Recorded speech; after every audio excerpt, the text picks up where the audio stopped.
2000 September 19 ఆస్ట్రేలియాలోని Sydney నగరం Olympics బహుమతి ప్రదానోత్సవ వేదికపై భారత జాతీయ జెండా ఎగిరింది. కళ్లల్లో అంతులేని ఆనందం, బయటకు వ్యక్తీకరించలేని భావోద్వేగంతో 25 వయసున్న ఒక అచ్చ తెలుగు బిడ్డ సగర్వంగా ఆ వేదికపై నిలబడింది. ప్రపంచానికి మరోవైపు భారత్లో కూడా దాదాపు అదే తరహా వాతావరణం కనిపించింది. మన అమ్మాయి సృష్టించిన కొత్త చరిత్ర గురించే అంతటా చర్చ. ఇంకా చెప్పాలంటే తామే ఆ ఘనతను సాధించినంతగా ఎంతోమంది సంబరపడిపోయారు. కొద్ది క్షణాల తర్వాత భారత్ కీ బేటీ అంటూ దేశ ప్రధాని వాజ్పేయి నుంచి వచ్చిన ఏకవాక్య ప్రశంస ఆ చారిత్రక ఘట్టం విలువను మరింత పెంచింది. ఒలింపిక్స్ చరిత్రలో భారత్ నుంచి ఒక మహిళ సాధించిన తొలి పథకం అది. బరువులెత్తే పోటీలో భారత అభిమానుల అంచనాల భారాన్ని మోస్తూ బరిలోకి దిగిన మన ఆంధ్రప్రదేశ్ అమ్మాయి అందుకున్న గొప్ప విజయం అది. ఎక్కడో శ్రీకాకుళం జిల్లాలోని మారుమూల ప్రాంతం ఊసవానిపేట నుంచి వచ్చి ఒలింపిక్స్ వేదికపై కాంస్యం అందుకున్న ఆ అద్భుతం పేరే కరణం మల్లీశ్వరి. ఒలింపిక్స్లో మనోళ్లు పాల్గొనడమే తప్ప అంచనాలు లేని, పథకం ఆశించని భారత క్రీడాభిమానులకు ఆ కంచు కూడా కనకంలా కనిపించింది. అన్నిటికీ మించి మల్లీశ్వరి గెలిచిన మెడల్ ఆమె కంఠానికి మాత్రమే ఆభరణంగా మారలేదు. భవిష్యత్తులో మన దేశం నుంచి క్రీడల్లో రాణించాలనుకున్న అమ్మాయిలకు స్ఫూర్తిగా నిలిచి లక్ష్యాలను నిర్దేశించింది. సిడ్నీ ఒలింపిక్స్కు ముందు భారత్ ఖాతాలో 2 వ్యక్తిగత పథకాలు మాత్రమే ఉన్నాయి. 1952 హెల్సింకి ఒలింపిక్స్లో రెజ్లింగ్లో కేడీ జాదవ్, 1996 అట్లాంటా ఒలింపిక్స్లో టెన్నిస్లో లియాండర్ పేస్ ఈ పతకాలు సాధించారు. సిడ్నీ ఒలింపిక్స్లోనే మహిళల వెయిట్ లిఫ్టింగ్ను తొలిసారి ప్రవేశపెట్టారు. మల్లీశ్వరి అప్పటికి అంతర్జాతీయ వేదికలపై సత్తా చాటి తానేంటో రుజువు చేసుకున్నారు. అయినా సరే ఒలింపిక్స్ పథకంపై అంచనాలు లేవు.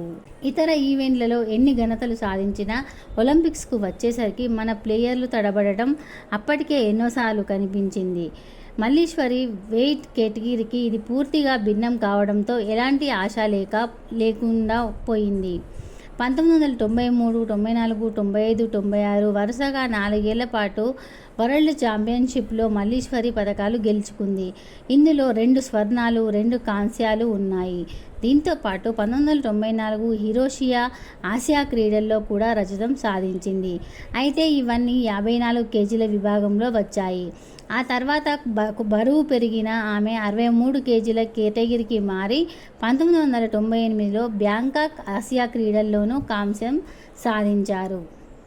అయితే ఒలింపిక్స్కు వచ్చేసరికి 69 కేజీల కేటగిరీలో పోటీ పడాల్సి వచ్చింది. అప్పటి వరకు ఆమె ఆ విభాగంలో ఎలాంటి అంతర్జాతీయ ఈవెంట్లో పాల్గొనకపోగా వరల్డ్ ఛాంపియన్షిప్లో పథకం సాధించి కూడా 4 ఏళ్లయింది. దీంతో మల్లీశ్వరి గెలుపుపై అందరికీ సందేహాలే నెలకొన్నాయి. అసలు ఆ రోజు ఏం జరిగిందంటే ఫైనల్లో మొత్తం 15 మంది లిఫ్టర్లు పోటీ పడ్డారు.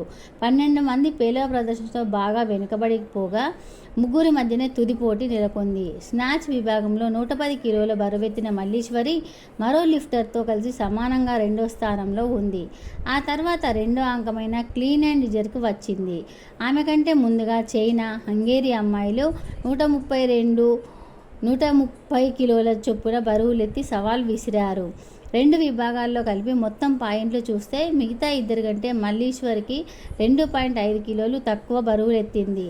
ఆమెకు ఆఖరి ప్రయత్నం మాత్రమే మిగిలి ఉంది. ఆమె శరీర బరువును కూడా లెక్కలోకి తీసుకుంటే 132.5 కిలోలు ఎత్తితే రజతం ఖాయం.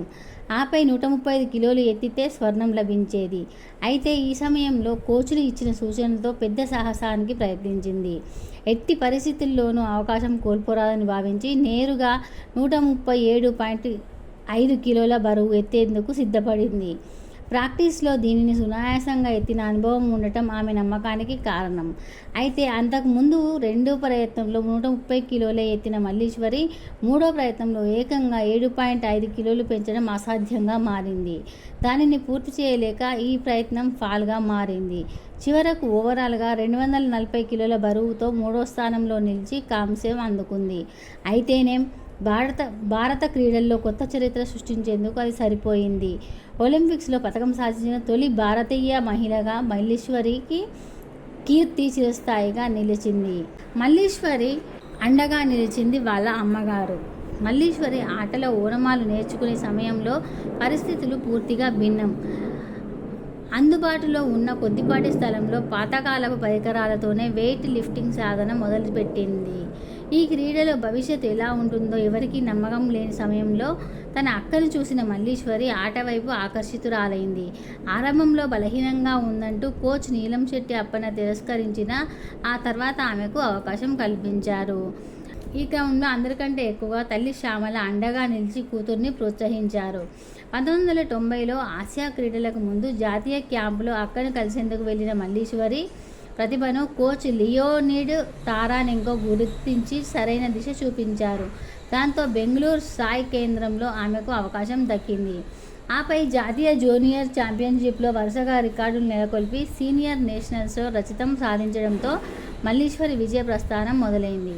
ఆపై వరుస అవకాశాలు అందుకున్న ఆమె వరల్డ్ ఛాంపియన్షిప్లలో సంచలన ప్రదర్శనతో పలు ఘనతలు తన పేరిట లిఖించుకున్నారు.